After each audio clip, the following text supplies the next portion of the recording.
Selamat siang pemirsa, Presisi Siang kembali hadir edisi Selasa 23 Juli 2024. Selama 1 jam ke depan kami telah menyiapkan sejumlah informasi terkini. Bersama saya Bribda Faisal Ridho, kita lihat dulu 3 berita utama siang ini.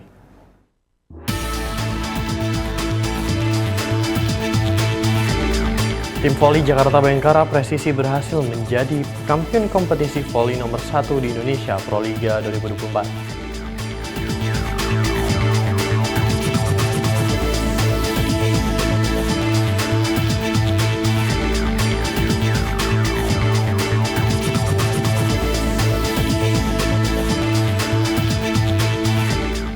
Presiden Joko Widodo dan Ibu Negara Iriana menghadiri acara puncak peringatan Hari Anak Nasional 2024.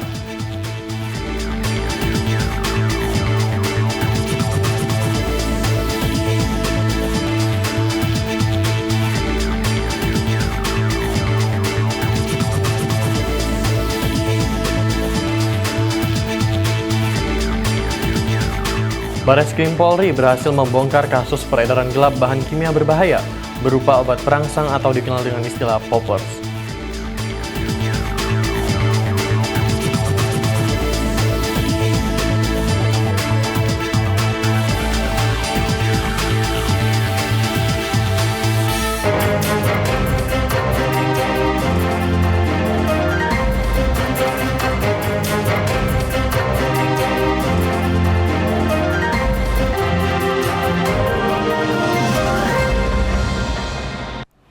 Bareskrim Polri berhasil membongkar kasus peredaran gelap bahan kimia berbahaya berupa obat perangsang atau dikenal dengan istilah poppers. Obat perangsang ini diketahui mengandung bahan kimia berupa isobutil nitrit.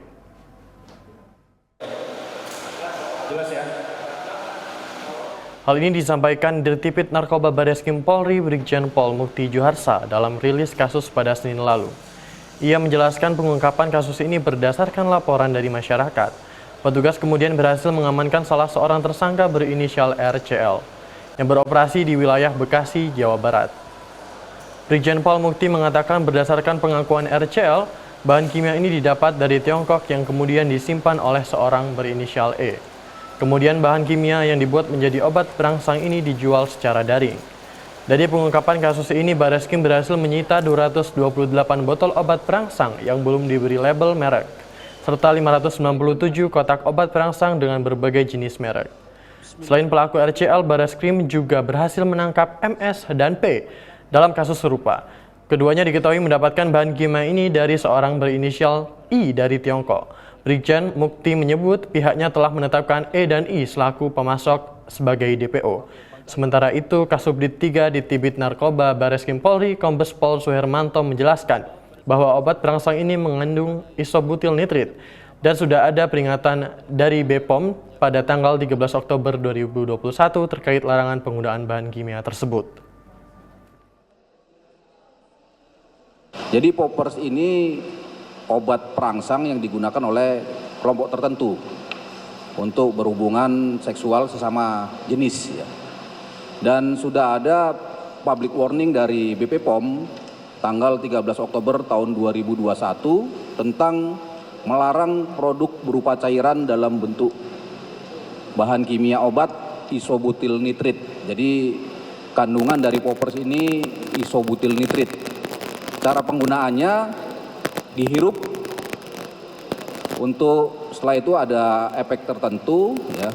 Dan mengapa dilarang? Karena obat ini berbahaya, bisa menyebabkan stroke, serangan jantung, kematian.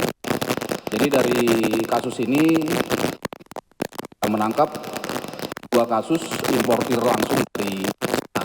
Jadi cara peredarannya awalnya melalui marketplace, tapi setelah ada pelarangan dari BPOM di marketplace, di Tokopedia, Shopee dan lain-lain itu sudah diblok. Jadi mereka mengedarkan melalui komunitas tertentu dan langsung chatting, dan ada juga melalui media sosial.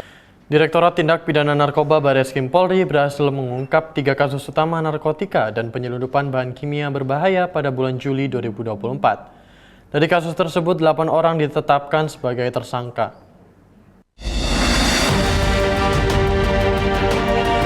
DTP Ditipit Narkoba Bareskrim Polri mengungkap sejumlah kasus narkoba dengan mengamankan barang bukti sebanyak 157 kg jenis sabu yang diamankan di Aceh Utara dan Tangerang, Banten. Selain itu, sebanyak 4 orang berhasil ditetapkan sebagai tersangka dan 7 orang lainnya masih dalam pencarian. Selanjutnya, pihak kepolisian juga telah menangani kasus tindak pidana pencucian uang atas kasus narkoba dengan mengamankan sejumlah barang bukti berupa aset properti hingga mobil dan motor dengan total aset yang disita sebesar 30 miliar rupiah. Direktur Tindak Pidana Narkoba Bareskrim Polri, Brigjen Pol Mukti Juharsa mengatakan bahwa Polri berkomitmen akan memiskinkan semua bandar dan kurir narkoba. Total barang bukti yang disita dalam TKP adalah 1 sabu sebanyak 157 kg, di mana dilakukan penangkapan di Aceh Utara dan di Tangerang, Banten. Ya, ini ada kaitannya satu sama lain.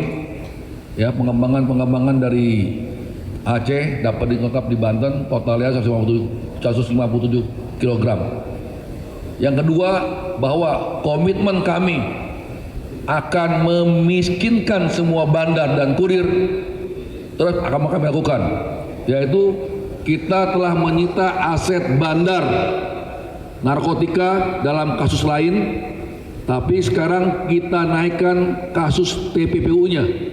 Ya, ada bandar narkotika yang sudah vonis dan kita naikkan kasus TPPU-nya, yaitu kita menyita kurang lebih atau seharga 30 miliar rupiah. Dalam kasus tindak pidana pencucian uang, Ditipit Narkoba Bareskrim Polri bekerja sama dengan Pusat Pelaporan dan Analisis Transaksi Keuangan atau PPATK dalam penyelidikan kasus tersebut. Sementara itu, Deputi Analisis dan Pemeriksaan PPATK Danang Trihartono menjelaskan bahwa pelaku melakukan perputaran transaksi dengan menggunakan uang hasil kejahatan narkotika untuk membangun kegiatan usaha. Untuk salah satu kasus ini kami PPATK melakukan joint investigation dengan Bareskrim Polri, khususnya Direktorat Narkotika, sehingga kami telah menyampaikan kurang lebih 10 hasil analisis yang terdiri dari kurang lebih 11 pihak. Nah, perputaran transaksi yang terjadi kurang lebih sebesar 200 miliar dengan modus pencucian uang menggunakan rekening pihak terdekat. Dalam hal ini adalah orang tua, adik, mantan istri dan pacarnya. Jadi mantan, istri dan pacarnya semua digunakan rekeningnya oleh pelaku. Selain itu juga modus pencucian uang yang dilakukan adalah dengan melakukan penyetoran menggunakan transaksi secara tunai untuk menyulitkan tracing lebih lanjut, dan beberapa aset sudah disita seperti yang disampaikan oleh pihak Bareskrim Polri. Baik pemirsa, kita beralih ke informasi selanjutnya. Ditipit Narkoba Bareskrim Polri mengawasi ketat jajarannya untuk mengantisipasi penyalahgunaan barang bukti narkoba. Wadir Tipit Narkoba Bareskrim Polri Kombes Pol Ari Ardian Rishadi memastikan akan menindak tegas jajarannya apabila kedapatan melakukan penyalahgunaan barang bukti. Terkait dengan barang bukti, pengawasannya, tata kelolanya sangat ketat. Mulai dari proses penyitaan, pengiriman, penyimpanan di gudang, saat penyisihan untuk laboratorium sampai dengan pada masa pemusnahan, saat pemusnahan. Yang terjadi di Jawa Tengah memang sebelum digeser ke satuan, jadi terjadi penyisihan di situ, dan tentunya yang perlu digarisbawahi adalah kita menindak tegas ya apabila terjadi penyalahgunaan. Untuk terkait pengawasan sendiri kita sudah cukup detail. Terkait dengan tata kelola ini sudah ada Perkabareskrim yang sangat detail mengatur terkait dengan tata kelola barang bukti. Satres Narkoba Polres Asahan berhasil menyita 130 kg ganja dan 1 kg sabu dari 2 orang tersangka dalam kasus yang berbeda. Dalam rilisnya pada Senin lalu, Kapolres Asahan AKBP Afdal Junaidi menyebut salah satu pelaku ditangkap saat hendak mengedarkan sabu dari Malaysia menuju jalur perairan Asahan.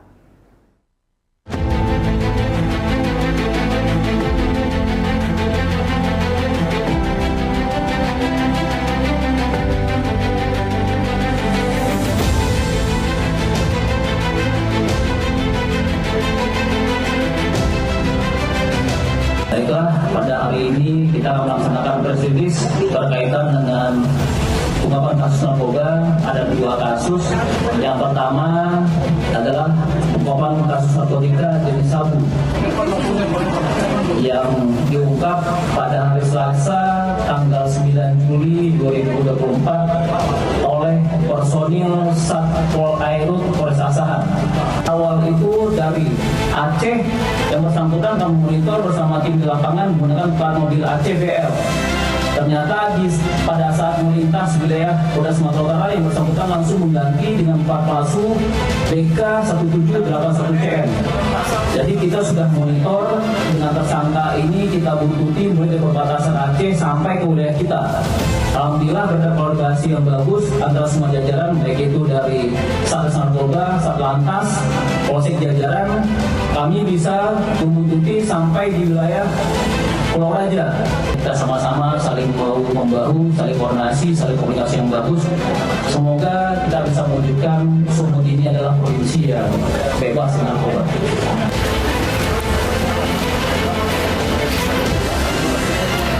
Pemirsa, kita beralih ke informasi selanjutnya. Sat Narkoba Polres Pelabuhan Makassar mengamankan 6,7 kg lebih sabu peredaran jaringan internasional.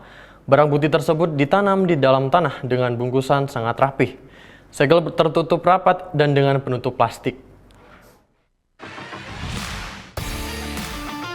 Kapolres Pelabuhan Makassar AKBP Restu Wijayanto memimpin konferensi pers pengungkapan narkoba jenis sabu 6,7 kg oleh Sat Narkoba Polres Pelabuhan Makassar. Bermula saat ditangkapnya seorang pemuda inisial MRC bersama barang bukti sabu seberat 2,36 gram di Jalan Tidung 7, Kecamatan Rapocini, Makassar, Sulawesi Selatan. Selanjutnya, jajaran Sat Narkoba yang dipimpin AKP Bahtiar pun melakukan pengembangan dengan menangkap pelaku lain inisial IN di lokasi yang sama dengan barang bukti sebanyak 24,59 gram sabu. Polisi terus memburu pelaku lainnya. Pelaku ketiga inisial PN yang merupakan pensiunan ASN pun diamankan. Dari keterangan PN, ada jaringan lain perempuan ibu rumah tangga inisial HI yang juga berhasil diamankan. Dari penangkapan tersebut, PN dan HI mengaku masih menyimpan narkotika jenis sabu sebanyak 14 kaleng yang disembunyikan dalam tanah, tepatnya di kolong rumah HI di Kabupaten Kepulauan Selayar. Sebelumnya diberitakan Satuan Reserse Narkoba Polres Pelabuhan Makassar menangkap 4 pelaku penyalahgunaan narkotika. 1 dari keempat pelaku merupakan perempuan ibu rumah tangga, sementara 3 lainnya adalah pria yang masih memiliki hubungan keluarga, sementara barang bukti sabu seberat 6,7 kg berhasil disita yang disembunyikan dalam kaleng susu bubuk. Dari Humas Polres Pelabuhan Makassar melaporkan untuk Polri TV. Baik pemirsa, Kapolres Simalungun menggelar konferensi pers terkait pengungkapan kasus perusakan serta penganiayaan secara bersama-sama di Sihaporas, Kabupaten Simalungun. Kapolres Simalungun AKBP Coki Sentosa Meliala mendampingi Kabak Ops Kompol Martua Manik menggelar konferensi pers di Aula Andar Siahaan Mako Polres Simalungun terkait pengungkapan kasus perusakan serta penganiayaan secara bersama-sama oleh beberapa tersangka di Kem RND Nagori Sihaporas, Kecamatan Pematang Sidamanik, Kabupaten Simalungun, Sumatera Utara. Penangkapan tersangka dipimpin Kasat Reskrim AKP Gulam Januar Lutfi dan Kasat Intel AKP Julvan Purba, di mana pada proses penangkapan ada 2 tersangka yang melarikan diri. Ditegaskan Kasat Reskrim, informasi mengenai tersangka yang diculik oleh orang tak dikenal adalah tidak benar. Polres Simalungun selalu menunjukkan identitas sebagai anggota Polri dan menunjukkan surat penangkapan kepada para tersangka. Kejadian bermula ketika korban Rudi Haryanto Panjaitan bersama 2 saksi John Binlot Manalu dan M. Reza Adrian hendak menyingkirkan kayu penghalang di Jalan Kem RND, namun mendapat serangan dari sekitar 100 massa. Para pelaku melempari korban dengan batu dan membawa kayu yang dililit kawat berduri. Akibatnya korban mengalami luka di kepala. Jalan aja bang, kesini bang, tunduk bang. Lawan 5 Romawi dari 2004, tanggal 14 Mei 2004 atas nama pelaku Kasmir Damani, dan LPB 518 7 Romawi 2022 18 Juni 2022 atas nama pelapor Rudi Haryanto Panjaitan. Penangkapan tadi subuh dilakukan oleh tim gabungan dari Polres Mangun yang dipimpin oleh Kasat Detektif dan Kasat Intel. Secara kronologis sekitar pukul 01.00 dini hari tadi, personil yang terlibat mendapatkan informasi bahwa salah satu tersangka atas nama Tomson Ambarita yang terkait dengan LB sudah disampaikan tadi berada di sekitar lahan PDTPL Naguri Sipahoras, Kecamatan Pematang Sidamani, Kabupaten Simalungun. Selanjutnya tim beserta Pemirsa, Presiden Joko Widodo dan Ibu Negara Iriana menghadiri acara puncak peringatan Hari Anak Nasional 2024. Informasinya akan kami hadirkan setelah jeda berikut ini.